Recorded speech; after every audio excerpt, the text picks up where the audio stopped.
Hello guys welcome back to my blog धेरै पछि आज भने एकदम स्पेसल डे रहेको छ किनभने आज हामी चाहिँ टियु ग्राउन्डमा चाहिँ क्रिकेट हेर्न जाँदैछौँ। ल गाइजहरू स्टे ट्युन्ड है।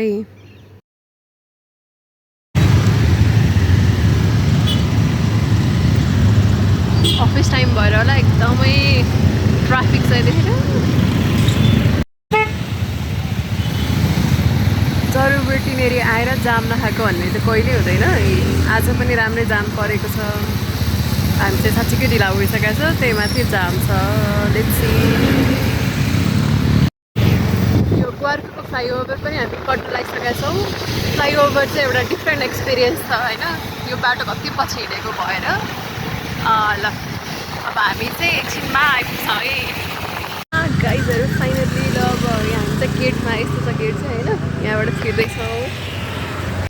पार्किङ छ, त्यसपछि त क्रिकेट हेर्नु परिहाल्यो होइन।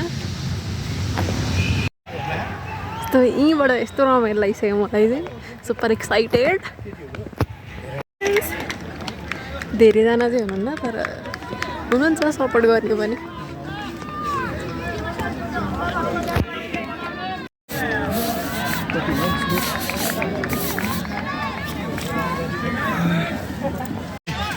आज हामी यहाँ आउनुको मेन रिजन भनेको चाहिँ वुमन्स टिमलाई चाहिँ सपोर्ट गर्नको लागि हो होइन। अहिले चाहिँ कसको ब्याटिङ? नेपालकै ब्याटिङ चलिरहेछ।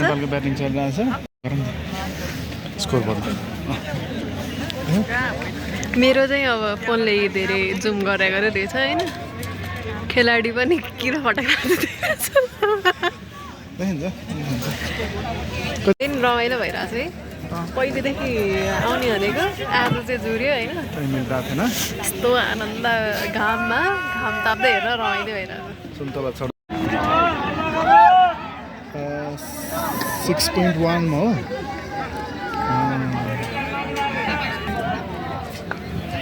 ल अरू चाहिँ हामी सिक्दै बुझ्दै हेर्दै गर्दैछौँ है त गाइजहरू। के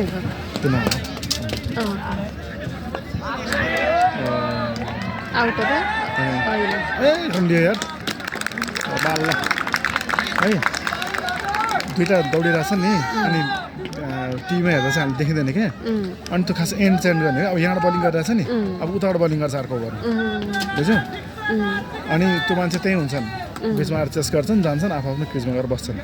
अनि 30 यार्ड भनेको थिएँ नि मैले, त्यो सेतो राखेको छ नि सबै कोड, त्यो 30 यार्डभित्र भयो क्या। त्यहाँभित्र कतिवटा मान्छे राख्ने भन्ने पावर प्ले सकिने बित्तिकै बाहिर मान्छे छ नि यहाँ नि बुझ्यौ। त्यो भयो स्कोर बोर्ड, त्यो भयो। त्योभन्दा तल पहिला म्यानुअल थियो हामीसित त्यो कालो, अनि यतातिर टिभी हुन्थ्यो, ठुलो टिभी हुन्थ्यो। अनि फ्रान्चाइजको मान्छेहरू त्यहाँ बस्ने पहिला एनपिएल हुँदाखेरि बुझ्यौ। त्यो ऊहरू चाहिँ अलि भिआइपीहरू बस्ने चाहिँ कता यता मासतिर हो, ऊ त्यो वर्ल्ड कप के लेखेकोतिर हो त्यो भिआइपी जानु छुट्टाएको हुन्छ। अब मेरो त क्यामेरा नि मान्छेहरू सानो देखिन्छ तर यहाँबाट हेर्दा सानो देखिन्छ नि होइन, डिस्टेन्स छ नि त नजिक, त्यहाँ बस्नु नजिक देखिन्छ। त्यस्तै गाइजहरू रमाइलो भइरहेछ। काम आनन्द ताप्यो।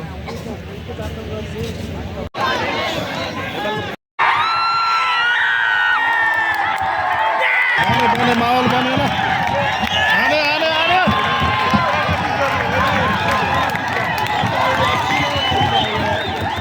त्यो हेरी बिना हो। दियो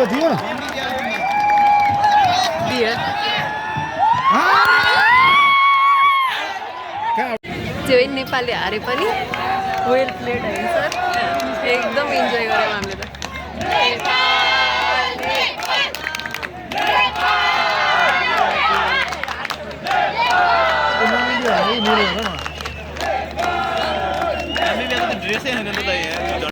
त गाइजहरू अर्को गेम पनि चलिरहेछ यहाँ चाहिँ। नेपालको भए चाहिँ इमोसन नै अर्कै हुने रहेछ होइन। अब अरूको चाहिँ के गेम हेर्नु। आजको लागि यति नै, ल धन्यवाद ब्लग चाहिँ अन्तिमसम्म हेरिदिनु भएकोमा। By by. ल अन्तिम बाई बाई।